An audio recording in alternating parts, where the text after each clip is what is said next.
Like many musicians, I travel a lot, but I've never been to Korea, and it's a country that fascinates me.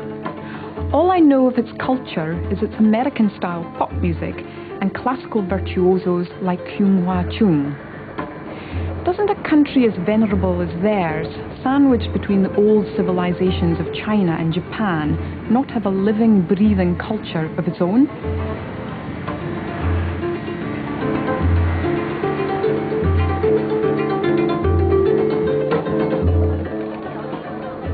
I had come here not merely to find this out, but to look for the roots of what that culture might be.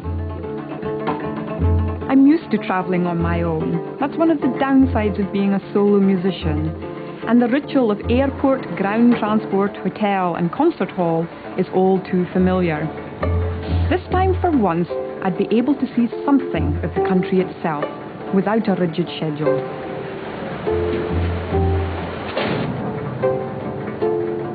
As a percussionist, communication has never been a barrier to me. The language of music is international. Though I've lost my hearing, I attune myself to the vibrations of musical sound and sense it with my whole body, not just my ears as you do.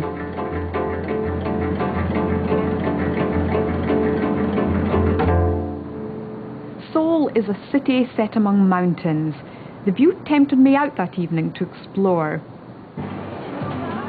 I found myself in Myeongdong, a bright shopping area where nearly all the signs, including street names, are in Korean, and it's no effort at all for a foreigner to get lost. This is the heart of modern Seoul, and reminded me very much of Hong Kong. Korea's bubblegum parodies of pop music were blaring out from every shop. As I often do, I headed straight for a record store. But if I expected to find clues there about Korea's own national music or culture, I was set for a disappointment.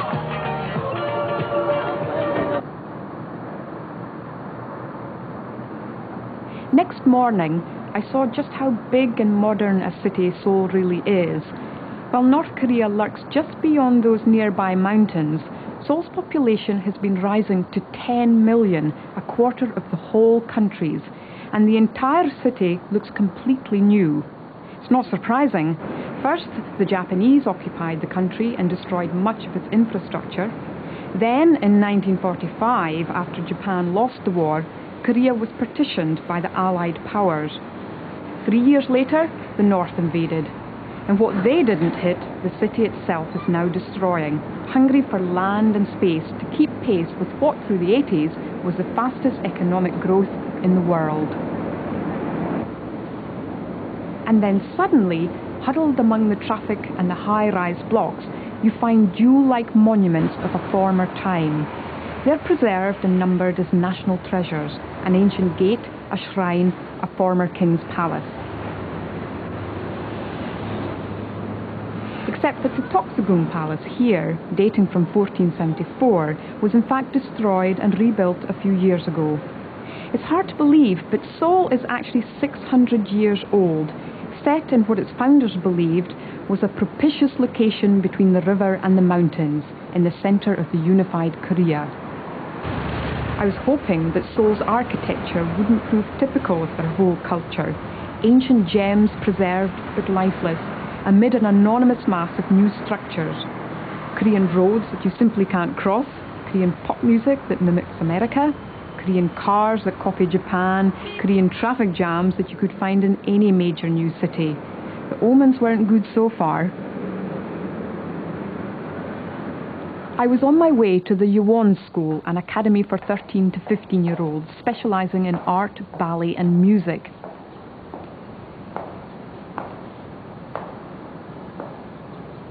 The standard of their sculpture was clearly very high, but I'd come to hear the kind of music they were taught.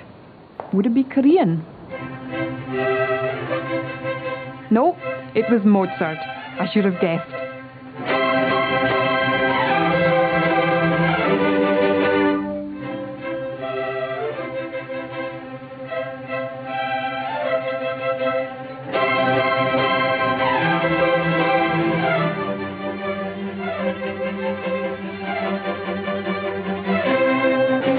Well, This really isn't bad for a group of 13-year-olds, though there were a few instruments missing, like viola, bassoon and timpani, and there seemed to be a lot of violin. What is the most popular instrument that the people play? Is it violin, piano, percussion? What's the most popular? The most popular is piano and violin. Violin. Sometimes cello, flute. Do you have any percussionists at all? I play. You play? I play percussion. I see. Are there any percussion students here? There's no.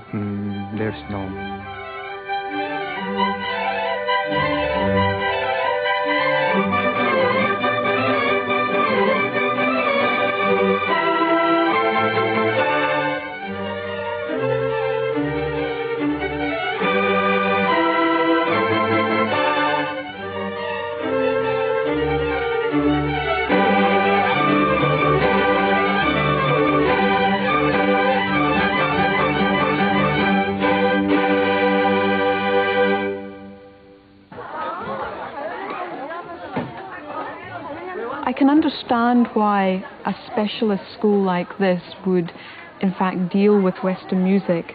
In a way, that's how probably they're going to get their work at the end of the day. That's how they'll be able to tour around the world. So I suppose I can relate that to my own situation. You know, when I learnt to deal with the Scots snare drumming, the real traditional style of snare drumming, I mean, I couldn't learn that at my academy, and so, you know, I had to visit a specialist who worked in a drum store in Glasgow, that sort of thing, and that can quite often happen with many different styles of music. So that doesn't surprise me here that that's the case.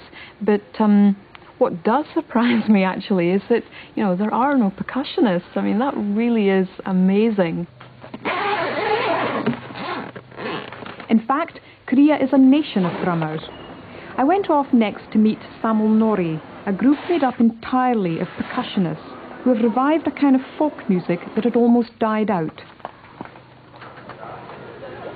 I found their bass with difficulty in a fourth-floor studio above hairdressers who must have mixed feelings about having such noisy neighbours.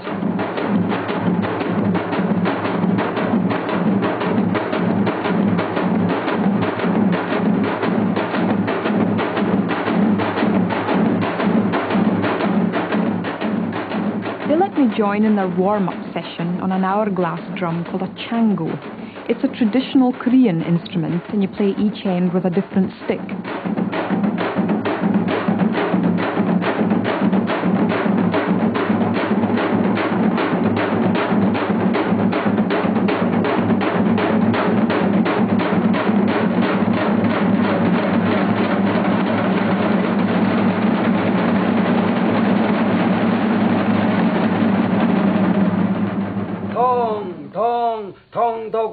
The group's founder, Kim Duk-soo, gave me an elementary lesson. Like this.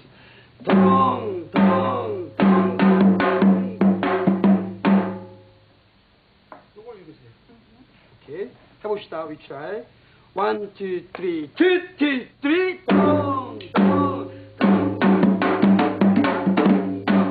Good.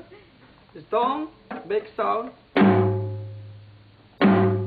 The rhythm isn't hard, but the method of striking the drum is unusual, and the position I had to sit in with the chango between my legs soon became very uncomfortable. I wish I hadn't turned up in such tight jeans. Very good, very good. Can you tell me the origins of Samul Nori music?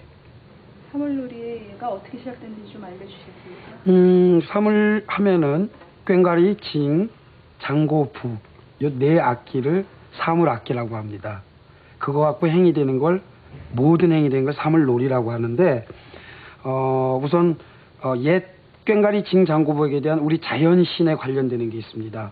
꽹과리는 천둥, 번개, 신을 뜻하고, 그리고 징은 바람신을 뜻하고, 장고는 비신을 뜻하고, 북은 구름신을 뜻합니다. 그러한 것들이 많은 음악 과정을 거쳐서 우리 세대에 와서 많은 산업사회로 바뀌어지고, 또 그리고 저희들은 전문쟁이, 프로 음악인이기 때문에 이 시대에 맞는 극장화, 그러니까 서양식으로 하면 타키 앙상블로 이 시대에 저희들이 새로이 발전시켜놓은 음악의 형태입니다. Kim Duk-soo took me on a game of musical follow my leader through a variety of traditional rhythms.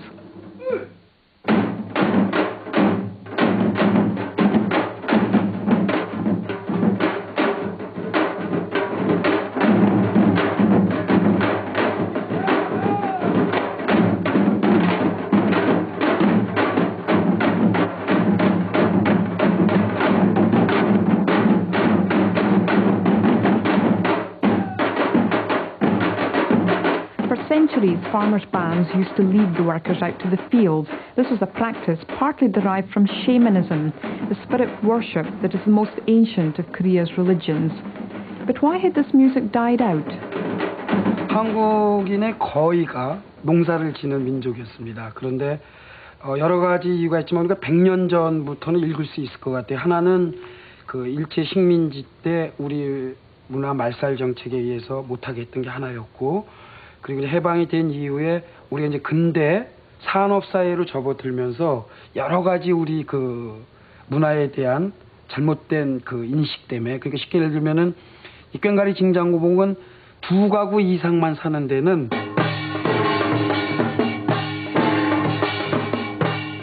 The traditional farmers' bands dressed up and danced when they performed their music.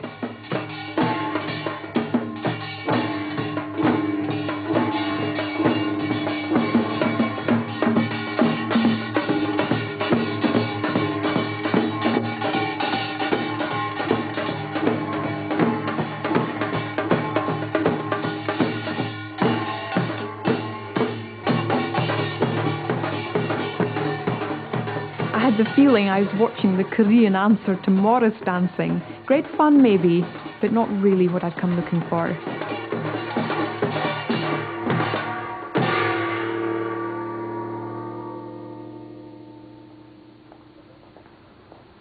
I'm a compulsive collector, and I knew I had to have an instrument or two to take with me. But what to choose?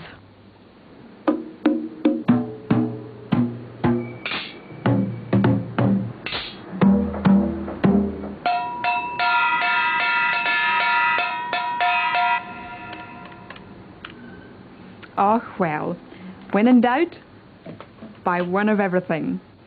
The only trouble is nothing is cheap in Korea, and traditional instruments obviously count as luxury items. Even so, I think they saw me coming.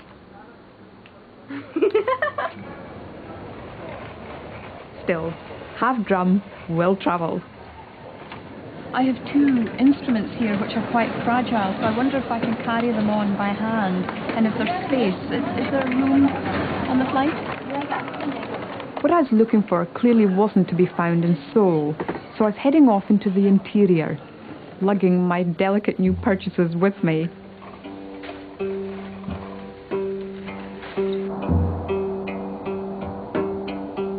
I was taking a short flight to Yecheon, one of the many military airports in Korea.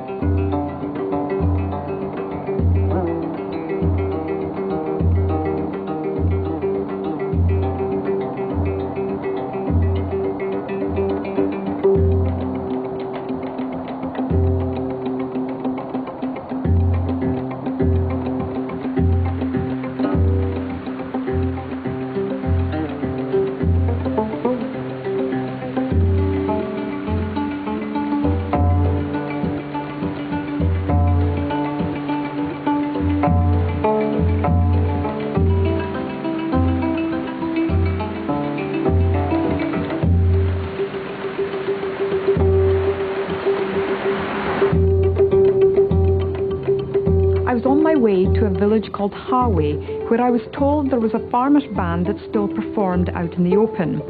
I hoped this would be a bit more genuine than the resurrected rhythms I'd heard so far. First impressions weren't promising. The village sits on a wide plain on the bend of a river and is guarded by a massive and expensive car park.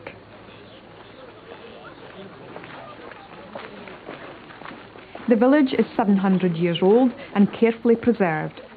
I felt I was visiting a kind of National Trust property.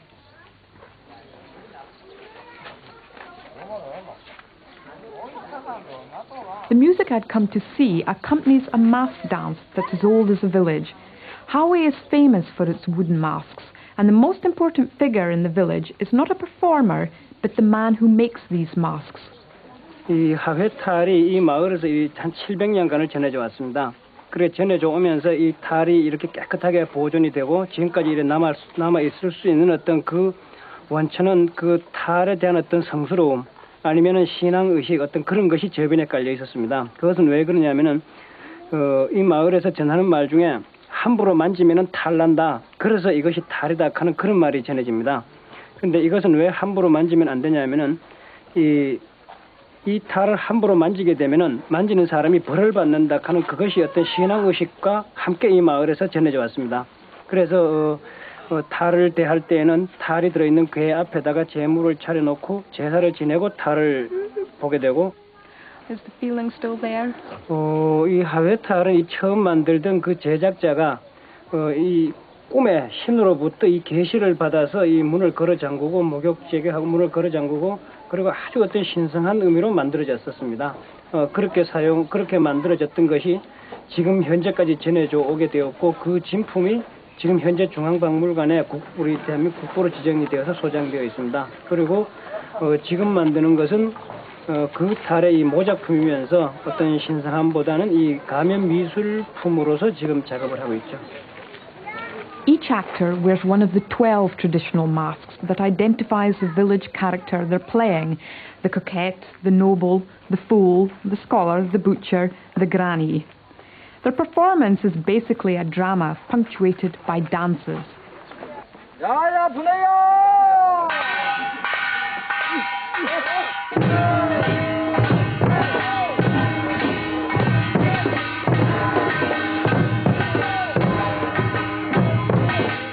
The Koreans seem to label and preserve all their cultural institutions. We were watching Important Intangible Cultural Asset number 69, featuring masks which were Intangible National Treasures number 121.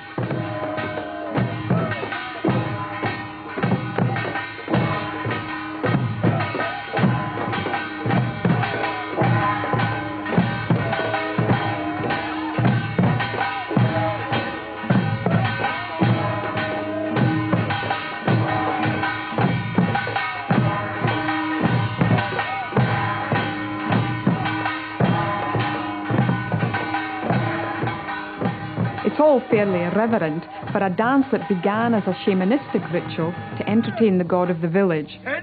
The butcher enters carrying the testicles of the ox he has just slaughtered and starts trying to sell them, claiming they improve a man's virility. 내가 사지. 야가 아까 처음부터 내보고 사라 그랬을 있겠네. 이불알은 내불알이야. 내불알이세! 내불알이야. 아이고 내불알. The scholar and the village nobleman decide they both want them. They argue like children. In the middle of the squabble, they let go of the prize and the wizened old granny steps in and claims them for herself. While she was busy scolding her upper-class betters for acting like fools, I went off to see if I could join in with the musicians. 처음 본다 천발 마을놈들아. I picked up the pook, the big barrel drum, but the trickiest part seemed to be finding a way of holding it. It was awkward and very heavy.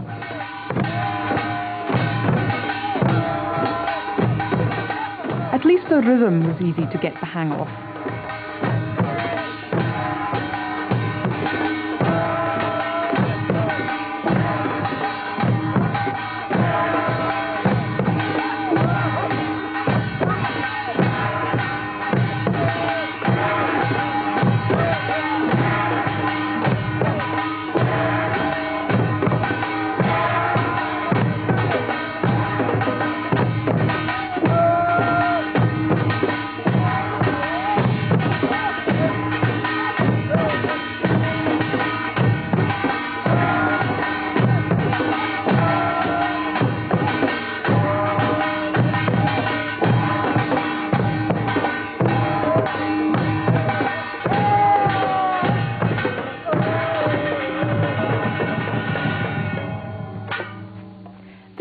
good fun, but had I just taken part in a piece of living culture or an event that's preserved for show, like the village itself? Well, Hawaii as a place is quite remarkable because in some respects we have the real traditional buildings, we have a traditional feel, but in other respects, you know, you go along, you walk along the narrow streets and you suddenly discover a very beautiful building, and you walk inside and it's a tourist shop, and of course there are many people milling around with cameras and videos and things like that. So that really takes the attraction away, I think. And I think that with the play that we've just seen is that it is put on for tourists. And I think that probably with many things throughout Korea regarding the traditional music and traditional art is that it is quite often now put on for tourists as opposed to a really sort of spiritual occasion or something. I wasn't doing too well so far. I headed off to the railway station in the nearest town, Andong, to catch a train that was going south. I had a meeting arranged with a music professor who I hoped would show me whether Korea's classical music is any more authentic than the folk music I'd seen. Of course, I couldn't make head or tail of the timetable.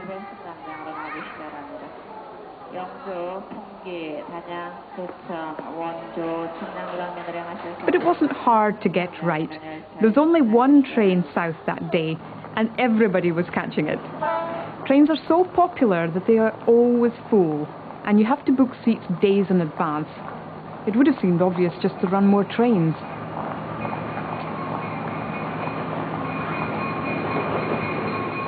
What arrived was a Mugunghwa, a second-class express train, and we all stood at the places on the platform that our tickets designated. The train only stops for 1 minute, and the theory is that the door to your carriage ends up right opposite where you're standing. Of course, not everything always goes to plan.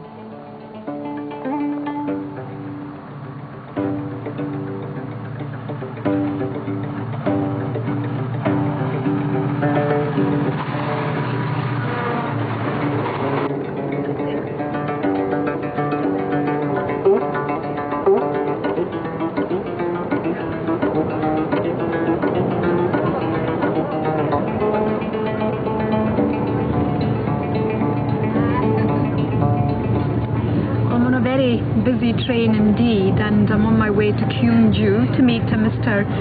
Professor Hwang. The names are difficult for me to say, and he's a very eminent kayagum player and a teacher, and so we're hoping to play a piece that he's written where I'll actually join him on the chango, and so perhaps this evening we'll rehearse and hopefully tomorrow we'll be able to perform it outside.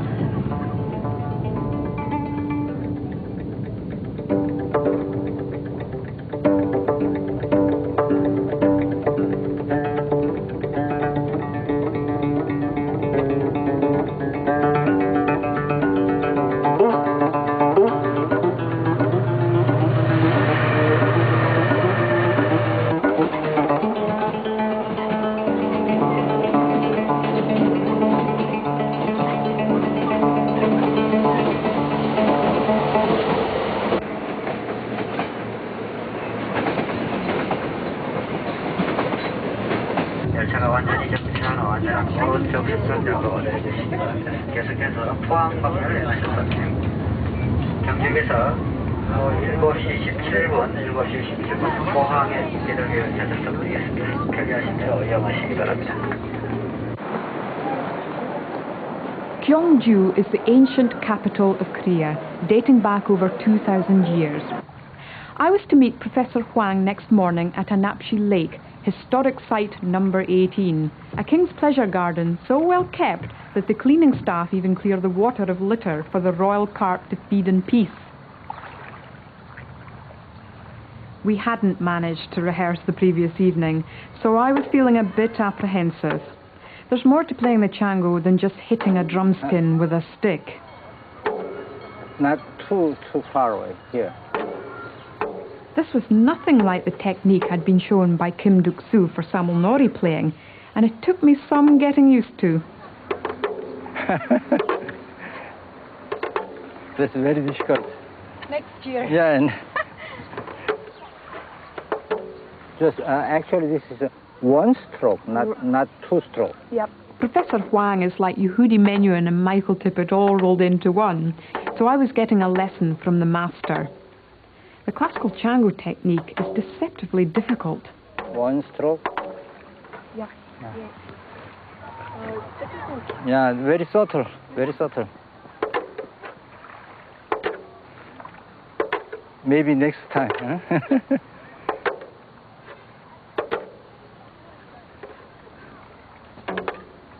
And this part too, this part.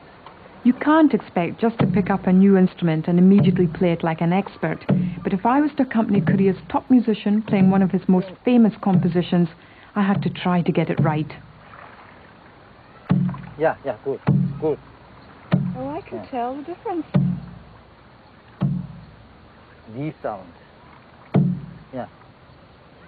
Yeah, good. Better. No.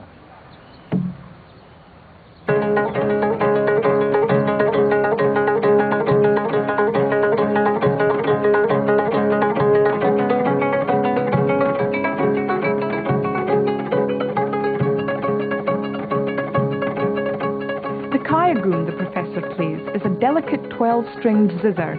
Like our surroundings, it dates from a period over 1,000 years ago, the era that directly inspired this particular composition. Here at least, I found one living example of Korea's national culture.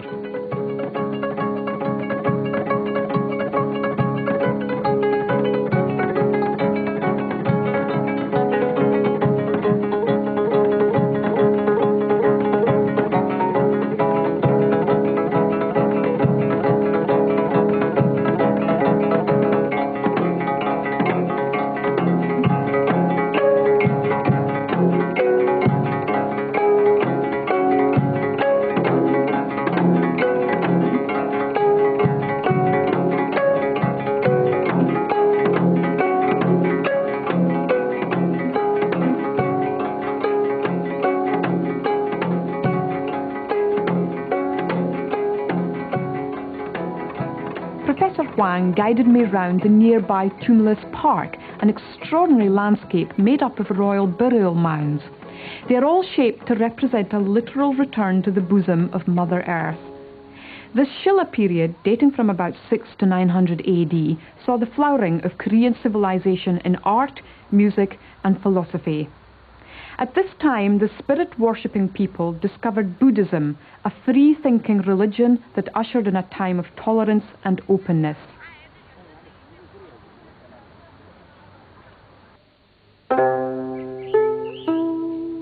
In this area, Buddhism has remained dominant, and Gyeongju has its own temple at Pogoksa, just outside the city at the foot of the Tahamsan mountain. It was built in 751 AD and was a centre of Buddhism during the Shilla period. At that time, it comprised more than 80 buildings. It looks well preserved for its 1200 years, but in fact, it's all been rebuilt only 20 years ago. The Japanese razed it to the ground in 1593 in one of their periodic invasions of Korea. The giant musician is in fact a heavenly king, one of the four who are there to guard the cardinal directions of the universe. Maybe the Japanese didn't come from a cardinal direction.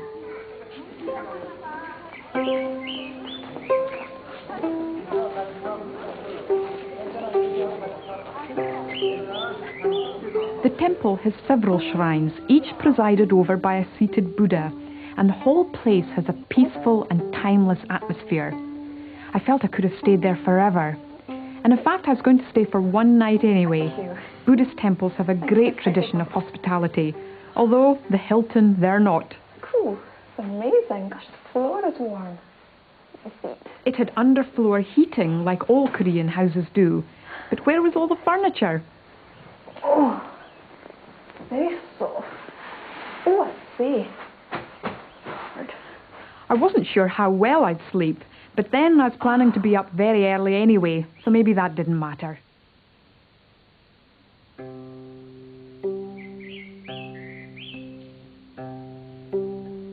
There's a famous shrine further up the mountain, which all good pilgrims visit. at dawn.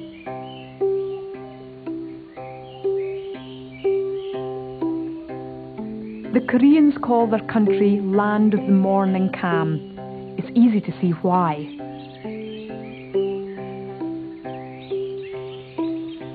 "4 o'clock in the morning, about the time I usually get to bed after returning from a concert.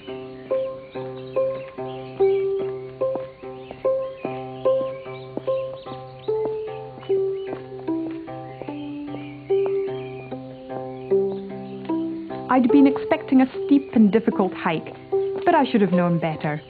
The Koreans seem to love tidiness and order, even in their mountain paths. And where were all the other devout pilgrims? I was the only person here.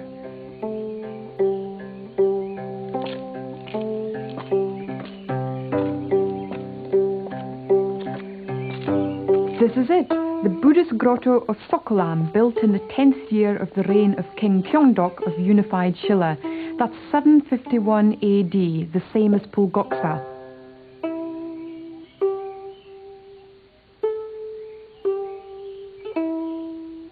The statue of Buddha is over 3.5 meters high and is supposed to be the finest sculpture in all Korea. That's a big claim. But the whole cave exudes a kind of ageless tranquility, and the Buddha's expression is blissful and serene.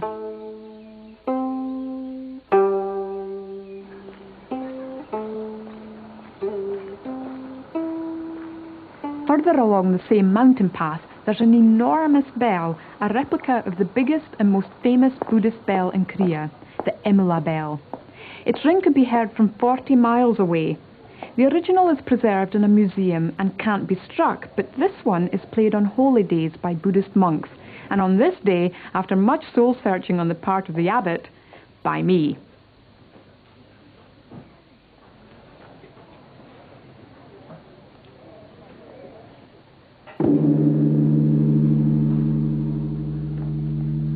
The word Emula means mummy. According to legend, the bell wouldn't ring when it was first cast, and it was melted down again. The head priest then had a vision in which he was told to throw a little child into the molten metal. This was duly done, and when the recast bell was struck, it had a sweet tone, but it sounded like the baby's cry of mummy, Emula, as it was sacrificed.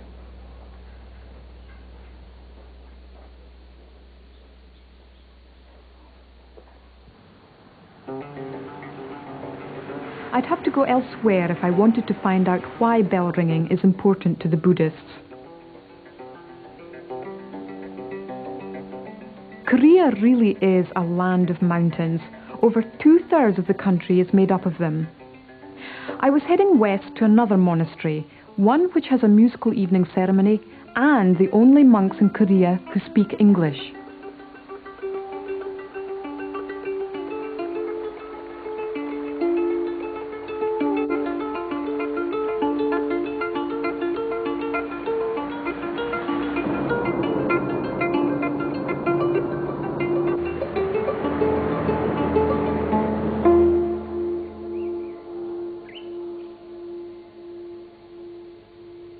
Songwangsa, temple of extensive pines, 1200 years old, but destroyed, of course, this time by the Korean War, and recently rebuilt.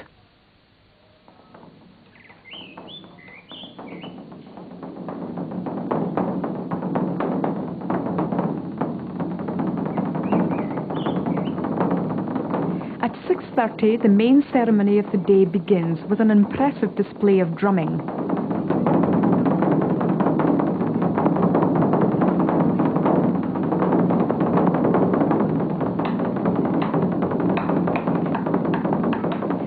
One of their master drummers in action.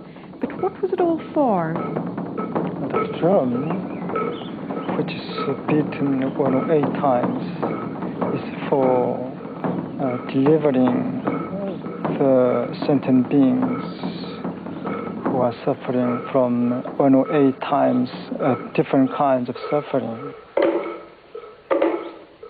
Can you tell me about the instrument that was shaped like a fish? By beating the fish shape of the wooden instruments, we are also trying to waken up the fish from ignorance.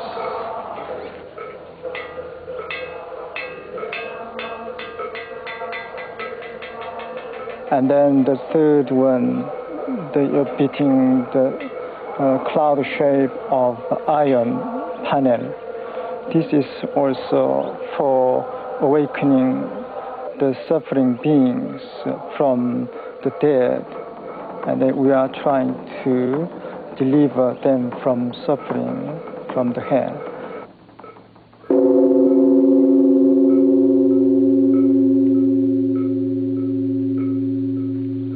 And then the bells, in Buddhist cosmology, there are 33 heavens. So every heaven there are sentient beings. So by beating 33 times, we are trying to deliver them from transmigration, from suffering.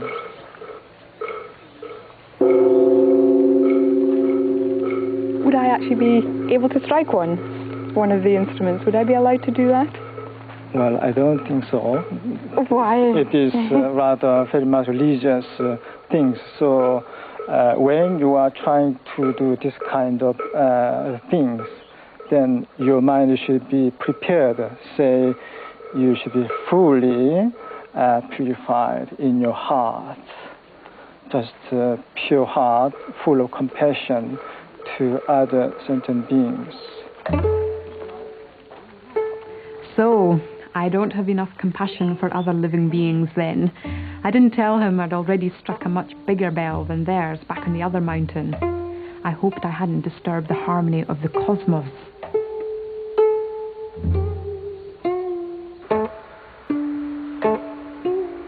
Well, onwards back down the mountain. Part of me didn't want to leave. Buddhist temples are very peaceful and are set in quite beautiful locations.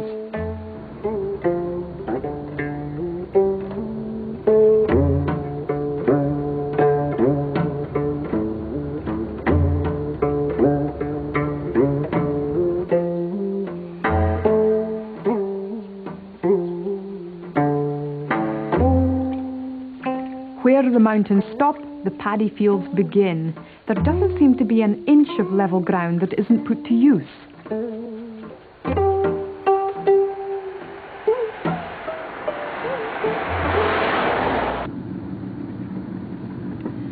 Well, it's wonderful scenery here. It reminds me a lot of Perthshire, I think, in Scotland, where we've got the lovely green rolling hills. It's very nice indeed. But also there's a lot of farmland here, and the farmers are busy working away in their rice fields and things. And it's amazing actually how much of it is done by hand. I mean, it really is a kind of earthy experience, and very little machinery is used. And I was actually expecting more livestock to be sort of directing the machinery, but there isn't that at all. In fact, I've hardly seen any livestock at all. So, but it's very, very nice, really is. Oh, I've just seen a cow now.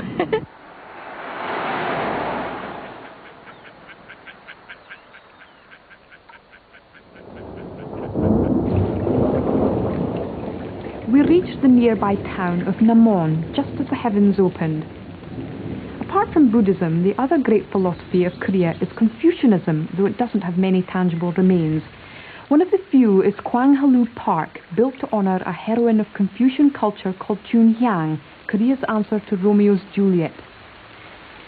What's the social framework behind the story of Chunhyang? 이 전통사회에서는 유교가 기본 지배 이념이었거든요. 유교의 이념이라는 것은 남편에게 수절을 하는 것, 남편이 어디 길을 떠나 있거나 그럴 때 수절을 해야 된다는 게 있거든요. 그래서 열녀는 불경 2부라고 해서 열녀는 남편을 2번 바꾸지 않는다라는 것이 유교의 덕목입니다. 춘향이라는 여자는 남편을 바꾸지 않고 수절을 해서 그게 중요한 거거든요. Chunhyang even merits a shrine of her own, complete with a portrait of her above a kind of altar. Hers is the most important of the 5 stories that survive out of an original 12, in a sort of solo opera form called pansori. This is a traditional folk music unique to Korea, and its singers are revered. The Kiri Takanawa of Pansori, born in Namwon, is An Suk-son. Her voice has particular qualities of emotion and stamina, which is essential considering that songs like Chun Hyang's can take up to 12 hours to perform. Can you take me through the training process of a Pansori singer? 네, 판소리는요, 그동안 제가 한 35, 6년 동안 이렇게 쭉 해나오면서 제 느낌인데요. 이거는 노래이지만은 노래라는 차원을 좀 넘어서서 그러니까 우주에 있는 모든 자연의 그런 신비를 그 노래로 표현하고 싶은 것이 우리 판소리거든요. 그런데 이제 그 판소리를 하려면은 첫째는 그 판소리를 할 수 있는 그런 음을 얻어야 됩니다. 보통 우리가 평상시에 하는 이런 말소리 가지고는 긴 소리 또 이 모든 것을 다 표현할 수가 없으니까 득음을 해야 되는데 그 득음 과정이 주로 폭포 밑에 가서 그 아주 우람한 그 폭포 소리를 뚫고 내 소리가 나올 수 있는 그런 훈련을 거친다거나 그래서 그 훈련 과정이 참 고단하지요. 그런데 그 판소리 훈련을 하는 것은 그냥 어느 기간만 해야 된다라는 건 없고요. This lifetime of training produces a plaintive, wavering vocal sound quite alien to people brought up in the Western operatic tradition. There wasn't a waterfall to practice under, but there was no lack of water, and An Suk-son generously agreed to do the Pansori equivalent of singing in the rain.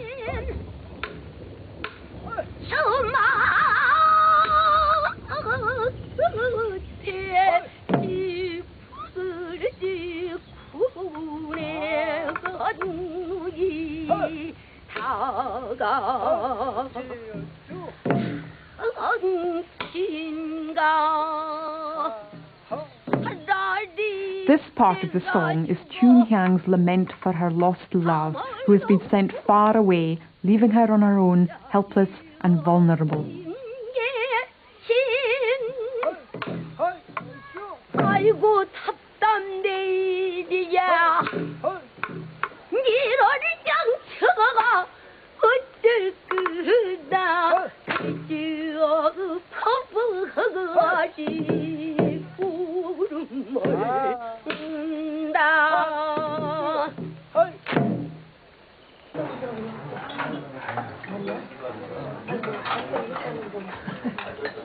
Namwon is a town very proud of its heritage, and the mayor hosted a traditional Korean banquet for us. And when they say banquet, they mean banquet. About 30 different dishes, mostly vegetables, but with some fish and meat of questionable origin, all to be eaten in the most uncomfortable position. They use short metal chopsticks, often made of silver, which are far more slippery than the Chinese or Japanese wood or bamboo. At least that's my excuse. They are enthusiastic users of chili, to which they're all addicted, and have 42 different varieties of their national dish, kimchi, pickled Chinese leaves. All this is just the starter course.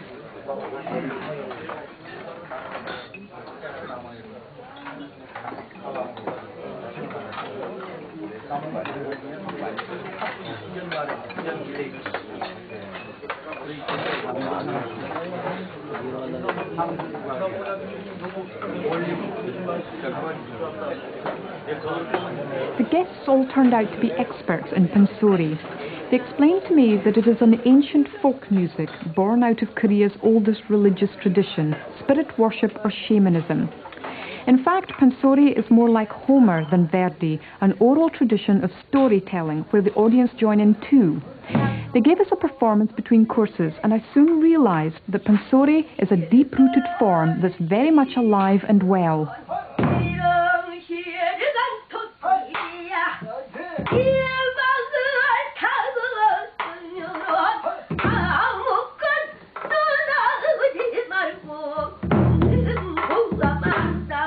This song is a celebration of the heroine's love for a man she is due to marry.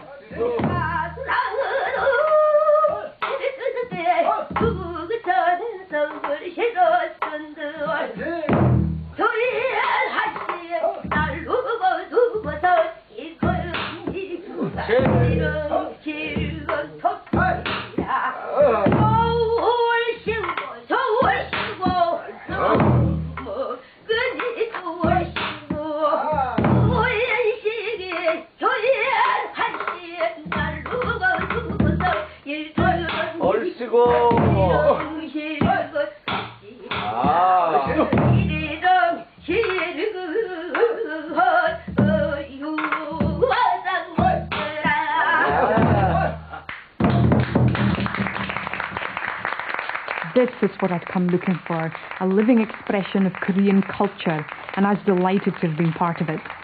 But there's no such thing as a free lunch, even a mostly inedible one, and I found that I was expected to do the equivalent of singing for my own supper. I began to improvise with a man I'd never met who plays in a totally foreign tradition. Neither of us had a clue what was going to happen next.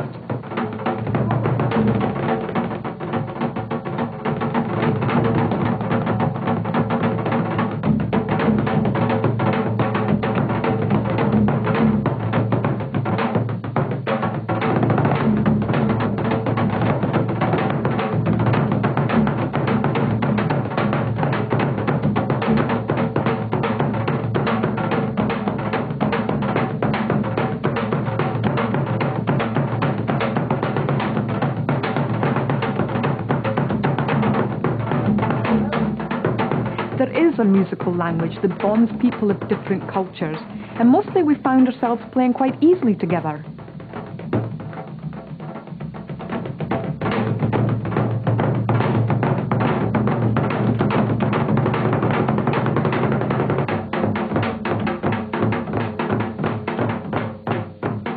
It only became tricky when we wanted to stop and we couldn't quite work out how.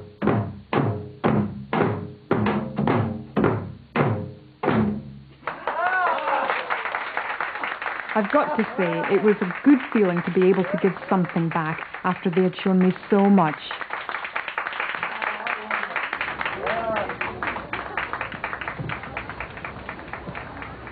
It seemed to me, as I walked through the town the next day, that I was finally getting close to what I was looking for. There's really only one thing more to do to complete my journey, and that was to find the shaman and the ceremonies that were at the root of Pansori and so much besides. I found myself in the market, face to face with last night's food in its unprepared state, and I was glad I kept mostly to the vegetables.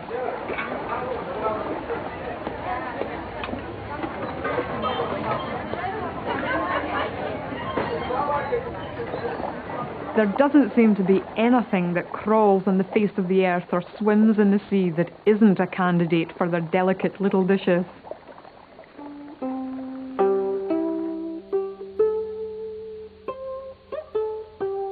The banquet guests had told me to go to Chindo, an island off the southwest tip of Korea, to find the shaman. They are the priests of an ancient religion that worships ancestors and the spirits of the natural world. I had visions of a difficult journey to a distant and primitive place. I was surprised to find that even the most remote area of Korea is on the main railway line. The station was in the nearby town of Gwangju, the biggest city in southwest Korea, and I was to take a first-class train to the port of Mokpo to catch a ferry there. Looking around, the local people seemed to have a listless and depressed air about them, and then it hit me that this was the town of the Gwangju tragedy, Korea's own Tiananmen Square. In April 1980, the local students and opposition supporters staged a massive anti-government protest in the town centre. They claim that the militia moved in and massacred them, and one family in 3 lost someone in the killing that day. The government succeeded in hushing it up, but later on they admitted that something had happened, although the details are disputed.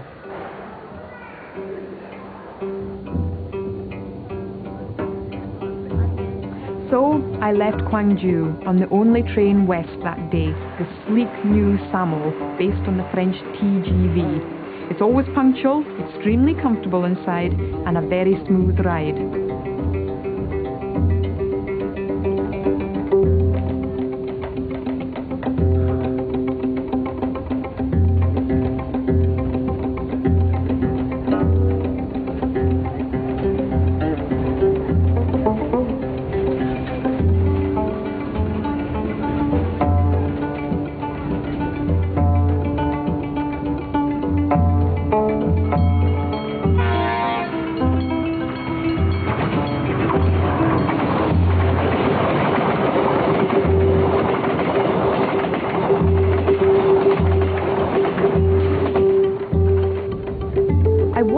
land becoming flatter and more agricultural, with whole valleys of paddy fields.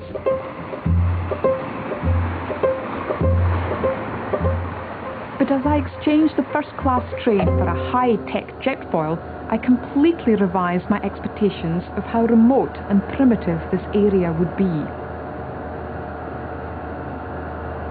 I remembered the American explorer who said, the all-round Korean will be Confucian when in society, Buddhist when he philosophizes, and a spirit worshipper, a shamanist, when he is in trouble. Now, when you want to know what a man's religion is, watch him when he is in trouble. Shamanism seemed to be the common link between so much of what I'd seen. With Samul Nori, the farmers' bands of old followed the shaman spirit pole. The Hawe mask dance began as a shaman ceremony to ward off disaster. The arts of the Shilla period were shamanist as well as Buddhist. And Pansori developed from what I'd come to find, the shaman ceremony of Sikhamkut. All roads seem to lead to here.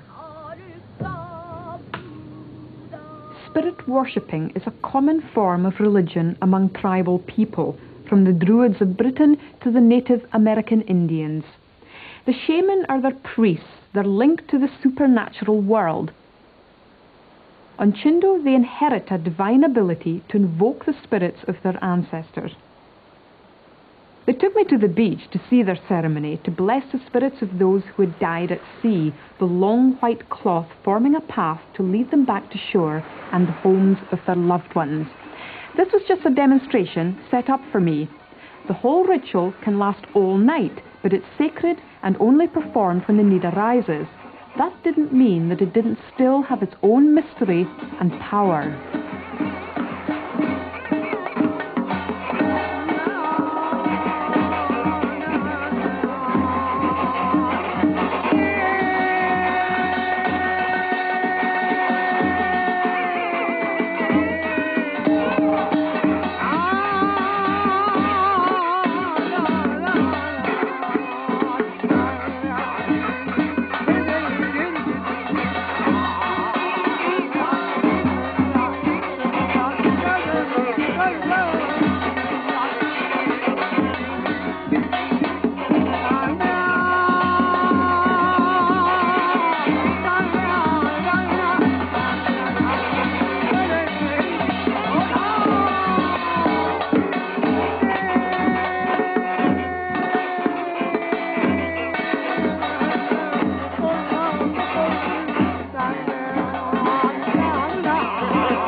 Spirit box carried by the priestess symbolizes the soul's return home from the sea, called back by the strange music.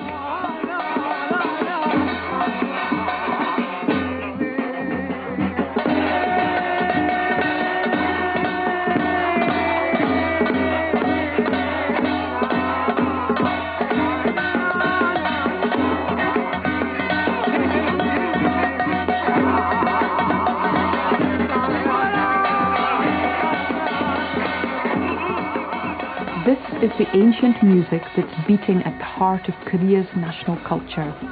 I didn't understand it, but then it hasn't been in my blood for countless generations as it has for them. Here is the spiritual key to what it means to be Korean, the inspiration behind so much of their folk music and dance.